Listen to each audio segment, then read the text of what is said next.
देखिए, मैं हरियाणा की महिला प्रदेश अध्यक्ष हूँ और जिस तरह से चंडीगढ़ में बीजेपी सरकार ने वोटों की धांधली की है, मेयर के चुनाव में जिस तरह से उन्होंने अपने प्रिजाइडिंग ऑफिसर का गलत इस्तेमाल करके 8 वोटों को इनवैलिड ठहराया और बीजेपी का मेयर बनाया, उसके विरोध प्रदर्शन के लिए हम लोग यहाँ पे इकट्ठे हुए हैं कि जनता सरेआम देख रही है कि जिस तरह से हमारे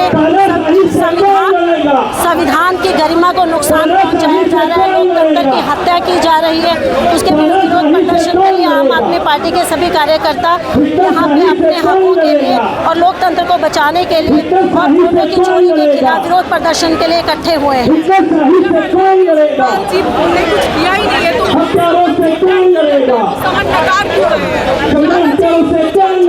ये तानाशाही सरकार है। ये आप देखिए कि जो भी विपक्ष की पार्टियों के नेता हैं, सबके अपना ईडी का गलत इस्तेमाल करके उनको जेल में भेज रही है। किस तरह से उन्होंने हेमंत सोरेन को, जो झारखंड के मुख्यमंत्री है, कैसे जेल में उन्होंने डाला। किस तरह से एक वर्ल्ड क्लास शिक्षा का मॉडल देने वाले हमारे शिक्षा मंत्री मनीष सिसोदिया जी को जेल में डाला। किस तरह से एक मोहल्ला क्लिनिक का मॉडल देने वाले हमारे स्वास्थ्य मंत्री सतेंद्र जैन जी को जेल में डाला। और उसके बाद महिलाओं की आवाज़ उठाने वाले, मणिपुर की आवाज़ उठाने वाले हमारे जो राज्यसभा सांसद संजय सिंह को जेल में डाला। तो इसी तरह अरविंद केजरीवाल जी से ये बीजेपी सरकार डर रही है और बिना किसी कसूर के जेल में डालने की साजिश है। बीजेपी डर रही है या फिर अरविंद केजरीवाल सुप्रीम कोर्ट? देखिए, अरविंद केजरीवाल बिल्कुल नहीं डर रहे हैं, वो शेर है। ये सिर्फ इसीलिए कि बीजेपी तानाशाही है। एक बार अपना यहाँ का हक बचाने के लिए अरविंद केजरीवाल जी लड़ाई लड़ रहे हैं, परंतु उनको ये पता है कि एक बार ईडी के सामने पेश होने का मतलब है कि उसके बाद ये बीजेपी गलत तरीके से उनको जेल में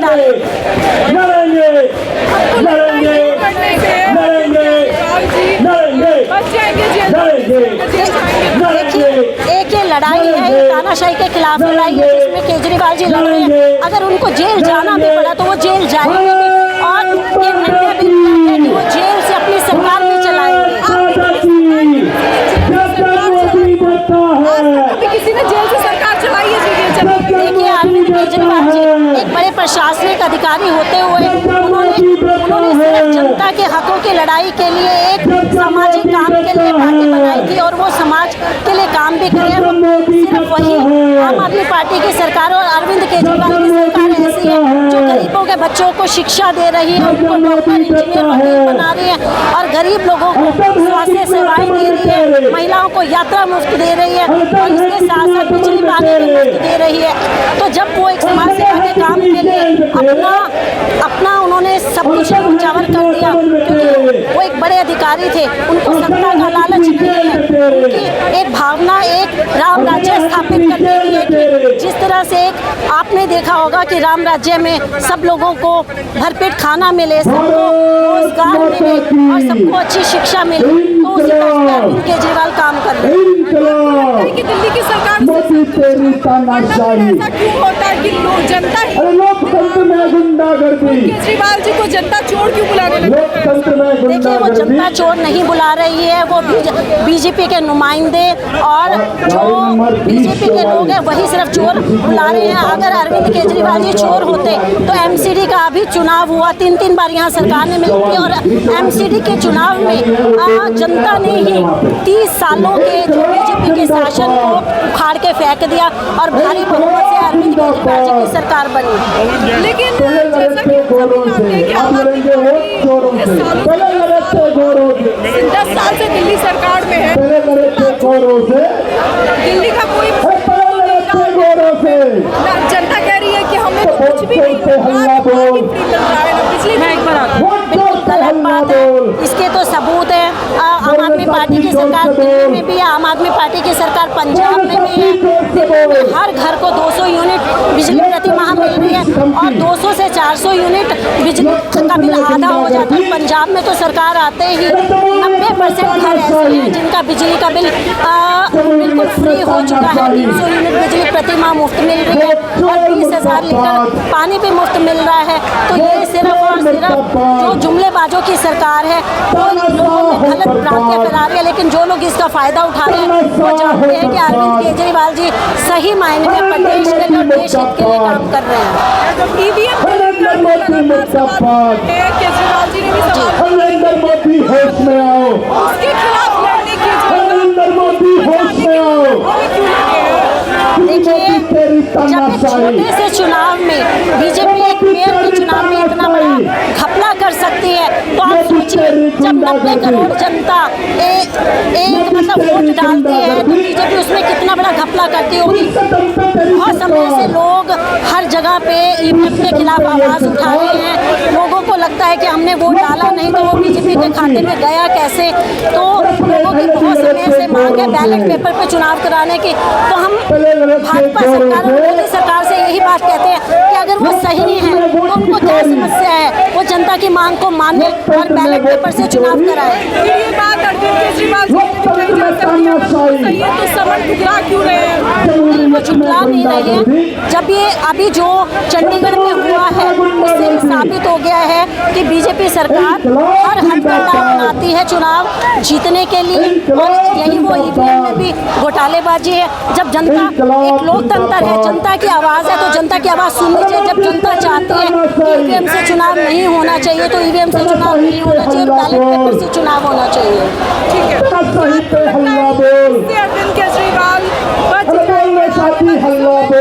देखिए वो तो देखिए समय बताएगा। एक हिटलर हुआ था और उसके बाद मोदी और अमित शाह बिल्कुल हिटलर शाही पे चल रहे हैं, और उनकी कोशिश यही है कि किस तरह से विपक्ष पार्टी को ख़त्म किया जाए, किस तरह से लोकतंत्र को ख़त्म किया जाए, और किस तरह से देश के अंदर जो आम नागरिक का हक है उस पर डाका डाला जाए। मैम, आपको लगता है कि आपको न्याय मिलेगा इस तरीके से जो हो रहा है? देखिए लड़ाई हम लोग लड़ेंगे। न्याय के लिए जो तानाशाही चल रही है उसके लिए आप देखिए हज़ारों की संख्या में हमारे यहाँ पे कार्यकर्ता इकट्ठे हुए हैं जो अपने हकों की लड़ाई आज भी लड़ रहे हैं, और जब तक न्याय नहीं मिलता तब तक ये लड़ाई हमारी चलती रहेगी। आम आदमी पार्टी भ्रष्ट सरकार है। मैं भाजपा सरकार से एक ही बात पूछना चाहूँगी कि जब कोई जिसके ऊपर भी भाजपा सरकार आरोप लगाती है कि वो भ्रष्ट है, जब वो भाजपा सरकार में शामिल हो जाता है तो क्या बात कोई वॉशिंग मशीन है जहाँ जाके उसके सब जो भ्रष्टाचार धुल जाता है? ये सिर्फ भाजपा सरकार के आरोप है, इससे ज़्यादा कुछ नहीं है। भाजपा सरकार बिल्कुल डरती है। केजरीवाल जी ऐसे हैं जो इस भाजपा सरकार का शेर बन के और बिल्कुल सख्ती से मुकाबला कर रहे हैं। वो इस सरकार के आगे दबे नहीं, झुके नहीं, वो हमेशा से जनता की आवाज़ उठाते रहे और जनता को जो मूलभूत सुविधाएं देते रहे। तो जिस तरह से दिल्ली के 3 बार से लगातार आम आदमी पार्टी की सरकार बन रही है, तो बीजेपी सरकार को पूरा डर है कि 2025 में जैसे दोबारा से चुनाव होगा, भारी बहुमत से केजरीवाल जी आ रहे हैं, इसलिए उनको रोकने के लिए ये सब हथकंडे उठा रहे हैं। आपको लगता है कि ईडी और पुलिस के माध्यम से बिल्कुल ईडी जो है वो बीजेपी की एक एजेंसी है।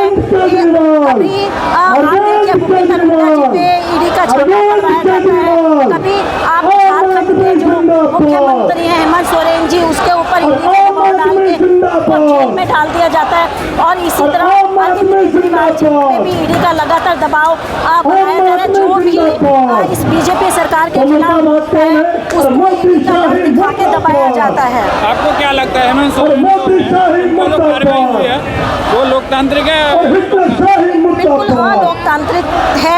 ईडी का जहाँ भी उनके ऊपर जब तक सबूत नहीं मिल जाते, जिस तरह से आप हमारे दिल्ली के देखिए, दिल्ली के जो हमारे शिक्षा मंत्री मनीष सिसोदिया जी को भी बड़े असंवैधानिक तरीके से जेल में डाला गया है, उनको लंबे टाइम से बेल भी नहीं दी जा रही है। इसी तरह से जो वर्ल्ड क्लास स्वास्थ्य सेवाएं देने वाले हमारे स्वास्थ्य मंत्री सत्येंद्र जैन जी को भी जेल में डाल दिया गया है, और इसी तरह जनता की आवाज़ उठाने वाले, महिलाओं की आवाज़ उठाने वाले और मणिपुर के मुद्दे पे प्रखर बोलने वाले हमारे राज्यसभा सांसद संजय सिंह को भी जेल में डाल दिया गया है। अभी तक मनीष सिसोदिया और संजय सिंह को न्याय क्यों नहीं मिल रहा है? चोरी।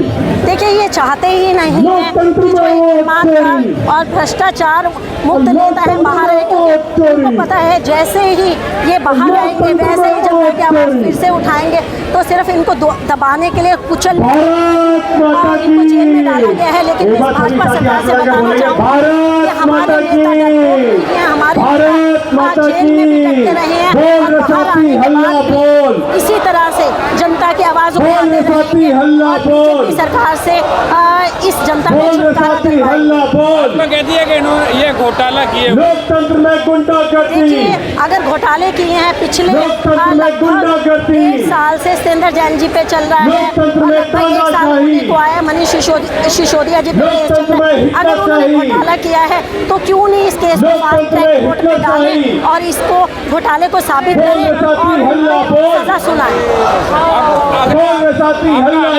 क्या होगा इस चीज को लेकर? देखिए अगला कदम आज हमारे यहाँ पे आप ये देखिए कितनी भारी संख्या में कार्यकर्ता इकट्ठे हों। इसके बाद हमारा अगला कदम होगा, हम जनता में घर घर तक जाएंगे और जनता को जागृत करेंगे, जनता को बताएंगे किस तरह से ये घोटालेबाजों की सरकार है, किसी तरह से ये वोटों की चोर की सरकार है, किस तरह से लोकतंत्र की हत्या करने वाली सरकार है, ताकि जनता जागृत और आने वाले 2024 के लोकसभा चुनाव में इनको धाराशाही करे और देश से उखाड़ के फेंक।